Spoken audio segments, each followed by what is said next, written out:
अस्सलाम वालेकुम। मेरा नाम कदस भाई। क्रिप्टो मार्केट में पिछले 7-8 दिनों से एक नई प्रोडक्ट कह लें, नई टेक्नोलॉजी कह लें, उसकी बड़ी हाइप है। उसका नाम है ERC-404। इस वीडियो में मैं आपको बताऊंगा कि ये ERC-404 है क्या, ये कैसे काम करता है, इसमें क्यों इतना इसको रेवोल्यूशनाइज समझा जाता है, a leap forward in crypto market, क्यों इसको इतना ज़्यादा इनकलाबी समझा जाता है, और इसमें क्या पोटेंशियल और क्या रिस्क है, सब के बारे में इस वीडियो में गाइड करूंगा। अभी ये ज़रा पिक्चर की तरफ नज़र डालें जो मेरी बैकग्राउंड पे है। एक इमेज से आपको बड़ी आसानी से आप इसको समझ सकते हैं कि ये ब्ला है क्या। नॉर्मली क्रिप्टो करेंसी के टोकन को आप दो हिस्सों में डिवाइड कर सकते हैं। एक को आप फंजिबल टोकन्स कह लें, जैसे हमारी नॉर्मली जो क्रिप्टो करेंसीज है, BTC, इथेरियम, ये सारे फंजिबल टोकन्स हैं क्रिप्टो मार्केट के। दूसरे जो टोकन्स हैं उनको नॉन फंजिबल टोकन्स यानी NFTs बोलते हैं। अब फंजिबल का मतलब यह है कि अगर मेरे वॉलेट में एक BTC है, अगर उसके बदले मैं दूसरा BTC ले लेता हूं तो एक BTC का दूसरे BTC से कोई फर्क नहीं है। जबकि जो नॉन फंजिबल टोकन्स हैं, NFTs हैं, उनमें फर्क होता है। हर जो NFT है वो यूनिक होता है दूसरे से।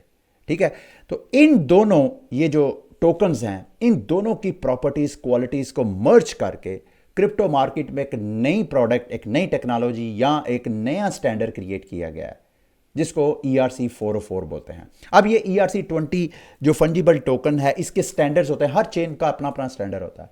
इथेरियम की अगर हम बात करते हैं तो उसको ERC-20 कह लें। अगर बाइनांस की बात करते हैं तो उसको BEP-20 कह लें। अगर हम ट्रॉन की बात करते हैं तो उसके TRC-20। ये यानी हर चेन का अपना अपना टोकन स्टैंडर्ड होता है, उसके फंजिबल, नॉन फंजिबल। अब इस दोनों को मर्ज करके जो ERC-404, इसको समझा जाता है कि ये एक रेवोल्यूशनरी स्टेप है क्रिप्टो मार्केट में। क्यों? उसके लिए ये बड़ी खूबसूरत ट्वीट है, इसको मैं एक्सप्लेन करता हूं, सामने आप खुद भी पढ़ सकते हैं। इस ERC-404 से क्या क्या पॉसिबिलिटीज क्रिएट हो सकते हैं। सबसे पहले तो जैसे मैंने आपको बताया कि ये जो ERC-404 टोकन्स है, कॉइन्स है, इनमें दो प्रॉपर्टीज है, फंजिबल, नॉन फंजिबल। दूसरा, ये फ्रैक्शनल ओनरशिप ऑफ NFTs है। यानी नॉर्मली अगर मेरे पास कोई ब्लू चिप प्रोजेक्ट है, लेट्स से कि ये मेरे पास क्रिप्टो पंक है। क्रिप्टो पंक की इस वक्त प्राइस जो है डॉलर्स में देखा जाए तो लाखों डॉलर है, कुछ नहीं तो शायद कोई 5 लाख डॉलर। वैसे तो अगर मैं इस वक्त देखूं तो ओपन सी पे एक भी जो NFT होल्डर है वो इसको सेल नहीं कर रहा। सबके पास हैं, सब होल्ड करके बैठे हैं, कोई सेल कर ही नहीं रहा। लेकिन थोड़ी देर के लिए इमेजिन करें कि इसकी प्राइस लेट्स से कि 5 लाख डॉलर है। अब अगर मुझे $50,000 की जरूरत पड़ गई है तो मुझे क्या करना पड़ेगा, ये अपना NFT मार्केट में डंप करना पड़ेगा। अब मुझे ज़रूरत तो सिर्फ 50 नहीं $10,000 की है, तो मैंने 10,000 की खातर अपना सारा NFT मार्केट में मुझे डंप करना पड़ेगा। यानी मैं अपने इन NFT के जो फ्रैक्शंस हैं, जो इसके हिस्से हैं, वो मार्केट में सेल नहीं कर सकता।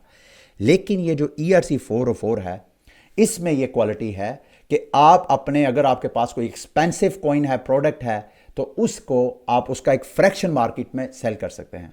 और जैसे ही दोबारा अगर आपको वो NFT, वो कॉइन चाहिए, तो वो जो फ्रैक्शन आपने मार्केट में डंप किया था वो दोबारा बाय करें तो आपका NFT आपके पास आ जाएगा।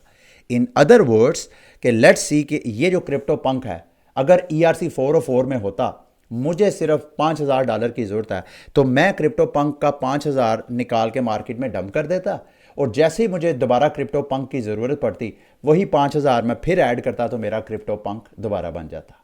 ये पहले ऐसा नहीं था। अभी ये जो ERC-404 है, इसकी वजह से ऐसा मुमकिन है। आगे ज़ाहिरी बात है, जाके मैं आपको मज़ीद एक्सप्लेन करता हूँ। NFTs to be sold immediately. अब ये देखें, फॉर एग्जाम्पल मैं क्रिप्टो पंक बाय करना चाहता हूँ या सेल करना चाहता हूँ, तो मुझे मार्केट में लिस्ट करना पड़ेगा, और मुझे मुतबादल कोई ना कोई, फॉर एग्जाम्पल अगर मैं बायर हूं तो मुझे कोई सेलर चाहिए। लेट्स से मैं क्रिप्टो पंक बाय करना चाहता हूं, तो यहां कोई सेलर ही नहीं है। तो ये जो ERC-404 है, इससे अब ऐसे होगा कि हमारे पास जो कॉइन्स हैं वो इमीडिएटली हमें जब भी जरूरत पड़ेगी, बेशक फ्रैक्शंस की या पूरे की, उसकी लिक्विडिटी हमें मार्केट में नजर आएगी। और ये जो NFTs हैं, पहले वो हम सिर्फ ये NFT मार्केट प्लेसेस पे बाय और सेल करते थे। अब ये जो ERC-404 है, इसको हम डेक्सेस पे, इवन आइंदा फ्यूचर में कहा जाता है कि ये बाकायदा बाइनांस, KuCoin, इस तरह के जो सेंट्रलाइज एक्सचेंजेस है, वहां पर भी ये बाय और सेल होंगे। तो बहरहाल इसकी फिलहाल जो करंट NFTs हैं उनको आप इमीडिएटली मार्केट में डंप नहीं कर सकते। अगर मतलब कुछ ऐसे प्लेटफॉर्म हैं लेकिन इजीली आप इसको नहीं कर सकते हर एनएफटीज को। तो लेकिन ERC-404 के जो कॉइन्स हैं उनको आप इमीडिएटली बाय और सेल कर सकते हैं। दूसरा, a solution for NFT liquidity problem. जैसे मैंने आपको कहा कि यहाँ पे फॉर एग्जांपल मेरे ये टोटल जो 10,000 क्रिप्टो पंक है, लेट्स से कि 5,000 जो क्रिप्टो पंक है वो मार्केट में सेल होने के लिए आते हैं, तो क्या मार्केट में इतनी लिक्विडिटी होगी? ये भी एक लिक्विडिटी का भी एक इशू है। अगर मैं बाय करना चाहता हूं तो क्या मार्केट में इतनी लिक्विडिटी होगी? एनएफटी मार्केट में ऐसा नहीं है, लेकिन ERC-404 में लिक्विडिटी का इशू भी रिजॉल्व हो जाएगा। सारी बातें आगे जाके मजीद आपको समझ आएगी। अच्छा, अब ये एक्चुअली फंक्शन कैसे करता है?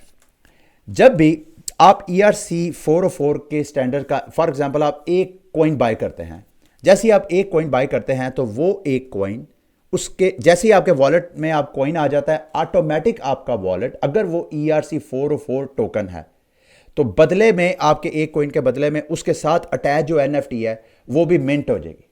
यानी अगर आप एक टोकन बाय करेंगे तो एनएफटी ऑटोमेटिक आपके वॉलेट में अपीयर हो जाएगी, मिंट हो जाएगी। और अगर आप उस एक टोकन को मार्केट में डंप करते हैं, सेल करते हैं, या उसका एक फ्रैक्शन भी, फॉर एग्जांपल एक टोकन का एक फ्रैक्शन, पूरा टोकन नहीं आप बेचते, उसका एक हिस्सा अगर मार्केट में डंप करते हैं तो भी आपका एनएफटी जो है वो बर्न हो जाएगा। या वो टोकन आप पूरा सेल करें या उसका एक हिस्सा सेल करें, आपका ऑटोमेटिक, जैसे ऑटोमेटिक मिंट हुआ था उसी तरह ऑटोमेटिक वो बर्न भी हो जाएगा। और दूसरा, अगर आप ट्रांसफर भी करते हैं अपने वॉलेट से, उस टोकन को ट्रांसफर कर देते हैं किसी और वॉलेट में, तो एनएफटी आपके वॉलेट से बर्न हो जाएगा और उस वॉलेट में दोबारा मिंट हो जाएगा जहां पे वो ट्रांसफर हुआ है। और जब वो मिंटिंग होगा उस वक्त उसकी जो एनएफटीज की रेयरिटी है वो अभी तक की टेक्नोलॉजी के मुताबिक वो रैंडम होगी। तो इसको इस वजह से रेवोल्यूशनाइज समझा जाता है। इसका पोटेंशियल है, ये Web3 गेमिंग में इस्तेमाल होगा, मीम में, एनएफटीज में, ओवरऑल ये कहा जाता है कि सारी क्रिप्टो मार्केट को ओवरटेक कर लेगा। ठीक है, अब इसमें हमने देखना है कि ये एक्चुअली कौन कौन से टेक्नोलॉजी। अच्छा, इसको स्टार्ट किसने किया? स्टार्ट एमरल्ड नाम का एक प्रोजेक्ट था जो कि फेल हो गया, एक्सप्लॉइट हो गया या हैक हो गया, लेकिन उसको जो क्रिप्टो मार्केट के डेवलपर हैं उन्होंने स्टडी किया, उन्होंने कहा यार ये बहुत अच्छी टेक्नोलॉजी है, और उस टेक्नोलॉजी को पेंडोरा नाम का प्रोजेक्ट है, पेंडोरा टीम ने उसको स्टडी किया और उसको जो उसके खराबियां थी उस खराबियों को स्टडी करके अपना एक टोकन लॉन्च किया। और इस वक्त अगर पेंडोरा की प्राइस देखी जाए मेरे दोस्तों भाइयों, $22,000, ये पिछले 24 घंटों में $35,000 से $22,000 पे इस वक्त ये ट्रेड हो रहा है। तो इसमें बहुत पोटेंशियल है इसको थोड़ा। और रही बात इसकी रिस्क की, ये काम कैसे करता है अभी थोड़ा सा हम जब प्रैक्टिकल करेंगे आपको सारी समझ आ जाएगी। इसमें रिस्क क्या है? ये जो ERC-404 स्टैंडर्ड नया बनाया गया है, जो मार्केट में डेवलपर्स ने बनाया है, इंजीनियर्स ने बनाया है, इसका तलब जो इथीरियम के एक रिकॉग्नाइज्ड, एक वैलिड, कंफर्म जो स्टैंडर्ड्स हैं उनको फॉलो करके नहीं बनाया गया। तो चूंकि ये एक रिकॉग्नाइज्ड नहीं है तो इस वजह से इसमें कुछ लोगों का ख्याल है कि शायद इसमें एक्सप्लॉइट के खदशात हों। तो इस वजह से अगर आपने फॉर एग्जांपल, मैं आपको ये वीडियो के डिस्क्रिप्शन में बैंकलेस की ये ट्वीट आपके साथ शेयर कर दूंगा जिसमें बड़े इंटेंसिवली इन्होंने इसके जो रिस्क है उसको कवर किया है। जैसे कि उन्होंने कहा कि ERC-404 ने जो फॉर्मल इथीरियम इंप्रूवमेंट प्रपोजल है या इथीरियम रिक्वेस्ट फॉर कमेंट्स है, इन दोनों को स्किप करके ये नया स्टैंडर्ड बनाया गया है। ये काम कैसे करता है सारी उन्होंने इसको डिस्कस किया, तो इसको आपने अच्छी तरह स्टडी करना है। अब आ गया जी इसकी मार्केट। अगर आप मार्केट क्या है, कौन कौन से प्रोजेक्ट्स हैं, कैसे बाय करना है, कैसे सेल करना है, तो उसके लिए मैं आपको कॉइन गैको अगर आप खोलेंगे तो उसके ये टॉप पे आपको हॉट जो इस वक्त ट्रेंड नज़र आ रहा है वो ERC-404, उसके ऊपर क्लिक करेंगे तो मार्केट में इस वक्त जो हॉट इस वक्त टोकन्स हैं, प्रोजेक्ट्स हैं ERC-404, उनकी एक लिस्ट नज़र आ जाएगी जिसमें सबसे पॉपुलर अगर आप देखें, आप कैसे गैस करेंगे मार्केट कैप से, तो इस वक्त अगर आप देखें, बल्कि मैं यहाँ पे इसको मार्केट कैप वाइज इसको ऑर्डरिंग कर लेता हूँ। इसकी पेंडोरा जो सबसे जिसने ये एक्चुअली मार्केट स्टार्ट की, उसका अगर मार्केट कैप देखें तो इस वक्त मैं जब वीडियो रिकॉर्ड कर रहा हूँ $237 मिलियन है। कुछ लोग कह रहे हैं कि ये बड़ी आसानी से अगर ये जो इमर्ज होने वाली टेक्नोलॉजी है अगर ये पॉपुलैरिटी गेन कर लेती है तो पेंडोरा का मार्केट कैप $1 बिलियन तक जा सकता है। यानी अभी भी 5 टाइम इसमें पोटेंशियल है। होता है या नहीं, आई डोंट नो। अच्छा, दूसरा, कोइन मार्केट कैप में भी आप अगर आएँ तो अलग से कैटेगरी है और वहाँ पर भी ये सारे टोकन जो हैं वो लिस्ट हैं। अब आपने इनका ड्यू डिलिजेंस करना है वन बाई वन। अच्छा, इसमें जैसे मैंने आपको कहा कि पेंडोरा का फॉर एग्जांपल आपने इसमें इन्वेस्टमेंट करनी है, तो आप जब पेंडोरा का टोकन बाय करेंगे, मैं इसके ऊपर ज़रा खोल के आपको थोड़ा सा एक्सप्लेन भी कर देता हूँ। कुछ कॉइन्स ऐसे हैं जिनको आप सिर्फ इथीरियम की चेन के ऊपर ही आप बाय और सेल कर सकते हैं। और यही वजह है कि इथीरियम की जो गैस फीस है पिछले चंद दिनों से बहुत ज़्यादा थी। अब तो खैर गैस फीस काफ़ी कम हो गई है, ये देखें ये 300-400 तक भी पंप की थी। अच्छा, अगर आपने पेंडोरा का ये कॉइन बाय करेंगे, लेट्स से आप पूरा कॉइन $23,000 पे करते हैं, तो एक तो आपको ये टोकन मिलेगा, बदले में आपका जो पेंडोरा का NFT है वो NFT भी आपके वॉलेट में मिंट हो जाएगा। अब उस NFT को आप चाहें तो ओपन सी या जहां भी ये लिस्ट है NFT मार्केट में, वहां पे जाके सेल कर सकते हैं। और अगर आप NFT को मार्केट में सेल कर देते हैं तो फिर भी आपका ये टोकन बाकी रहेगा। यानी आप इस तरह टू टाइम प्रॉफिट आप अर्न कर सकते हैं। इट ऑल डिपेंड, आप अच्छी तरह इसका ड्यू डिलिजेंस करिएगा। लेकिन अगर फॉर एग्जांपल इसके टोकन की प्राइस है $23,068, अब आप सिर्फ $1,000 का ये पेंडोरा टोकन बाय करते हैं तो आपको NFT नहीं मिलेगा। आपको NFT उसी सूरत में मिलेगा अगर आप ये पूरा एक राउंड फिगर में अगर आप बाय करते हैं, एक पूरा बाय करते हैं। और अगर आप सेल की तरफ जाएं, फॉर एग्जांपल आपके पास पेंडोरा का एक पूरा टोकन है, इसमें से सिर्फ $100 भी आप अगर मार्केट में डंप कर देते हैं तो आपका NFT बर्न हो जाएगा। तो इसको आपने मतलब जेल में रखना है। अब आपने इसको बाय कैसे करना है? किसी भी ERC-404 के टोकन को खोलना है आपने, उसकी मार्केट्स में जाना है, कोइन मार्केट कैप में या कोइन गैको में। मार्केट्स में जाएंगे तो वहां पे वो टोकन कहां कहां लिस्ट है उसकी डिटेल आ जाएगी। जैसे कि पेंडोरा, याद रखिएगा पेंडोरा और इस तरह के ERC अभी तक जो डेक्सेस हैं वहां पे आपको मोस्टली ट्रेड के लिए अवेलेबल हैं। अभी जो जो सेंट्रलाइज एक्सचेंजेस हैं, टॉप टियर 1 जो जैसे बाइनांस, KuCoin, OKX वगैरह, वहां पे अभी इन्होंने लिस्ट होना है। तो अगर ये पॉपुलैरिटी होती है इनकी, वैसे तो ऑलरेडी बाइनांस ने अपने Web3 वॉलेट में ये ERC-404 स्टैंडर्ड के टोकन खसूसन पेंडोरा को वहाँ पे मतलब रिकग्नाइज किया है। और अगर ये इन टियर 1 एक्सचेंजेस पे लिस्ट होते हैं तो फिर भी इनकी प्राइसेज जो हैं वो अच्छी खासी पंप होंगी। अगेन ये उसी वक्त मुमकिन होगा जब मार्केट में इसकी डिमांड होगी, हाइप इसी तरह बढ़ती रहेगी। तो अच्छा, यहाँ पे अगर आप मार्केट में हैं तो ये देखें जी, ये इस वक्त डेक्सेस के ऊपर ये टोकन लिस्ट है। इसका पेयर रैप्ड इथीरियम के साथ भी है, USDT के साथ भी है, USDC के साथ भी है। लेकिन अगर आप डेक्स पे जाके इथीरियम की मेन चेन के ज़रिए बाय करेंगे तो आपको इथीरियम की गैस फीस पे करनी पड़ेगी, जो कि ज़्यादा भी हो सकती है और कम भी हो सकती है। इसकी बजाय मैं आपको रिकमेंड करूंगा कि ये जो एक्सचेंजेस है, खसूसन बिंक, एक्स, इस तरह की एक्सचेंजेस, वहाँ पे आप अकाउंट बनाएं और वहाँ पे अकाउंट बना के अगर वहाँ पे ट्रेडिंग करेंगे तो वहाँ पे आप गैस फीस से बच जाएंगे। ठीक है। और दूसरा, वहाँ लिक्विडिटी का भी बहुत ज़्यादा इशू और स्प्रेड आपको ज़रा ज़्यादा नज़र आ रहा है वहाँ पे, इसको आपने लाजमी देखना है। डेप्थ भी आपको वहाँ पे कम और ज़्यादा की नज़र आ रही है। और वहाँ पे फ्रैक्शंस वगैरह वहाँ बड़ी आसानी से आप कर सकते हैं। और यहाँ फॉर एग्जांपल आपने पेंडोरा $1,000 का बाय करना है तो गैस फीस तो आप बेशक एक पूरा टोकन बाय करें या $100 का बाय करें, गैस तो आपने पे करनी है। तो उसकी बजाय आप डेक्सेस पे बाय करने की बजाय आप एक्सचेंज पे अकाउंट बनाएं और वहाँ पे ये जो ERC-404 है इनके पेयर्स आपको मिल जाएंगे। लेकिन थोड़ी देर के लिए इमेजिन करें, इसकी बजाय मैं आप एक और टोकन जो इससे थोड़ा सस्ता था उसको हम खोल के उसका एनालिसिस करते हैं। फॉर एग्जांपल जैसे कि ये रग है, इस रग को और फ्रॉगी फ्रेंड्स को, इन दोनों को खोलते हैं। यहाँ पे रग की मार्केट में अगर मैं आता हूँ तो यहाँ पे रग ना सिर्फ इथीरियम में इसका आप ट्रेडेबल है, बल्कि ये सोलाना पे भी आप ट्रेडेबल है। यानी अगर आपके पास सोलाना में अगर आप करना चाहते हैं तो उसको भी कर सकते हैं। पैनकेक स्वैप पे भी लिस्टेड है और का, यानी ये अभी किसी सेंट्रलाइज एक्सचेंज पे लिस्टेड नहीं है।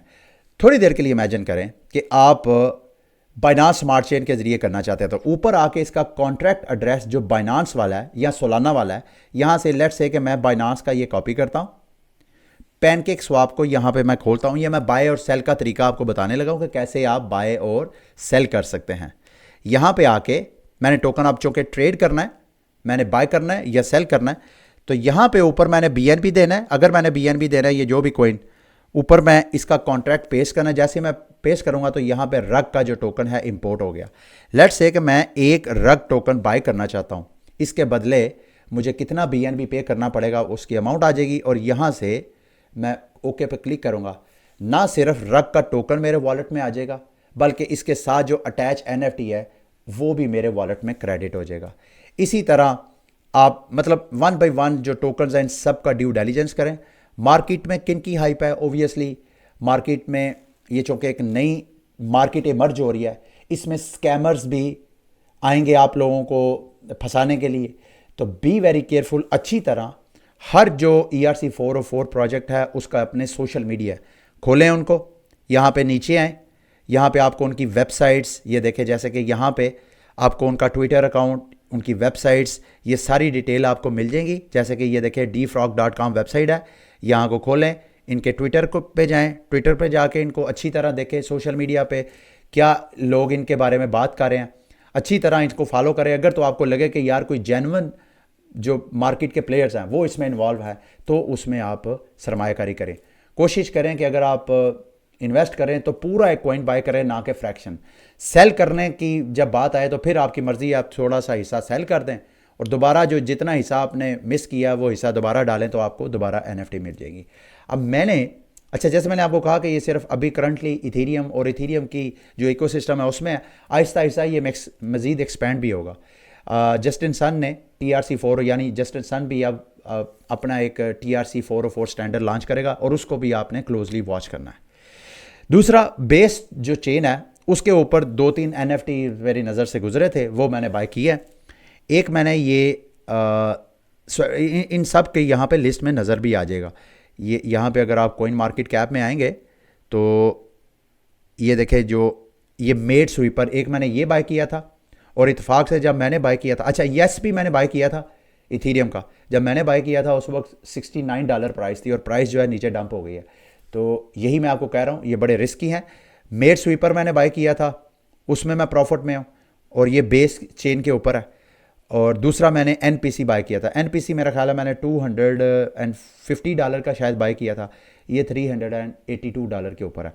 तो मतलब ये आपने बाइंग और सेलिंग जब करनी है तो ये जेन में रख के रखनी है कि ये बिल्कुल नई इमर्जिंग टेक्नोलॉजी है। अगर यहाँ से पंप हुआ तो बहुत पंप हुआ होगा, और अगर यहाँ से डंप हुआ तो डंप भी बहुत ज़्यादा होगा। जैसे कि मेरी जो 1-2 ERC-404 बाइंग है वो पिछले 24 घंटों में 50-60% उनकी वैल्यू जो है वो डाउन हो गई है। ठीक है, ये थी ERC-404 के बारे में मेरी डिटेल एक वीडियो। उम्मीद है मेरी इस वीडियो में मैं आपके सारे सवालों के जो आपके माइंड में होंगे उसका जवाब दे दिया। अगर फिर भी आपने कोई चीज़ मेरे से पूछनी है तो वीडियो की डिस्क्रिप्शन में आप मेरे से पूछ सकते हैं। इंशाल्लाह मैं कोशिश करूँगा आपको जवाब दूँ। अगली वीडियो तक के लिए मुझे इजाज़त दें। अल्लाह हाफिज़।